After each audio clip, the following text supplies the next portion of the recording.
بەشداربووانی خۆپیشاندانی پەمەیی کە گەیشتە سەدان هەزار کەس لەگەڵ کۆڕاڵی دروشم و هەمەڕەنگی بانگەشەکاندا ئەو خانمانەی کە لە تەواوی وڵاتەوە سەفەریان کردبوو بۆ ئێرە دەنگیان بیسترا.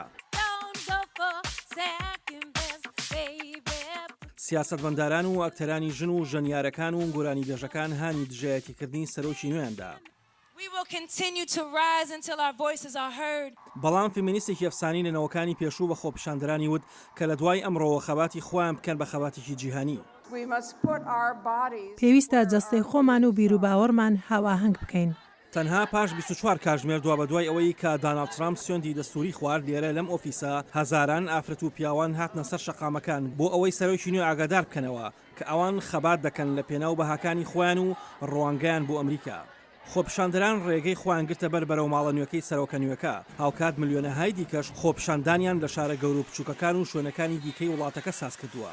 لە نێوەندی واشنگتن هەندێک لە پشتیوانانی ترامپ بەرگریان لە سەرۆکە تازەکەیان دەکرد لە کاتێکدا کە خۆپیشاندەرانی دی دروشمان دەوتەوە دژی ژمارەیەکی کەم لە چالاکوانانی دژی منداڵ لەبەربردن. هاوکات ڕێخەران دەڵێن کە خۆپیشاندانەکە زیاتر لەبارەی دانالد ترامپەوەیە کە لایەنگرانی سەرۆکی نوێ خاڵێکی هاوبەشیان دروست کردو بۆ خۆپیشاندەران لە واشنگتن دیسی. کشێکی موسڵمان کە لە باوکێکی ڕەشپێس و داکێکی مەغریبی بوو بەهۆی ترسەکانیەوە لە میانی وتاری هەڵمەتی ترامپ دژی موسڵمانان کە ڕەنگە ئیلهام بەخشی هەڵوێستەکە بێت. لە کاتی سواربوونی مترۆ هەموو ڕۆژێک کە ئەڕۆم کڵاوەکەم دەدەم بەسەرمدا لەبەرەوەی نامەوێت هیچ کەسێک ڕەخنەم لێ بگرێت شتێکی ترسناکە. دایکێک بە پاس لە ئەلەباماوە 14 کاتژمێری بەڕێ کردووە تا گەیشتۆتە پایتەخت.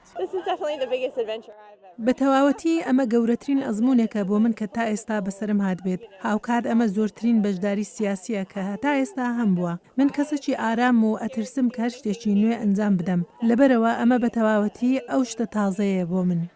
بۆ دایکێک کە خۆشەویستی خۆی لە نێوان سیاست و بەشداریکردن لەگەڵ کچەکەیدا دابەش دەکات.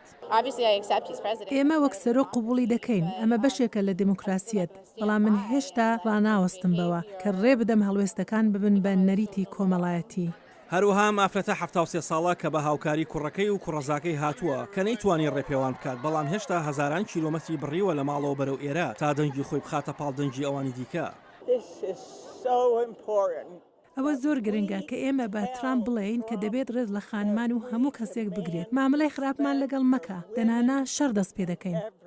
داوایەک لەلایەن خۆپیشاندەرانەوە دەنگی دەدایەوە کە دەیانوت هێزی خۆپیشاندانەکەی ئەمڕۆ لە ژمارەکەیدایە.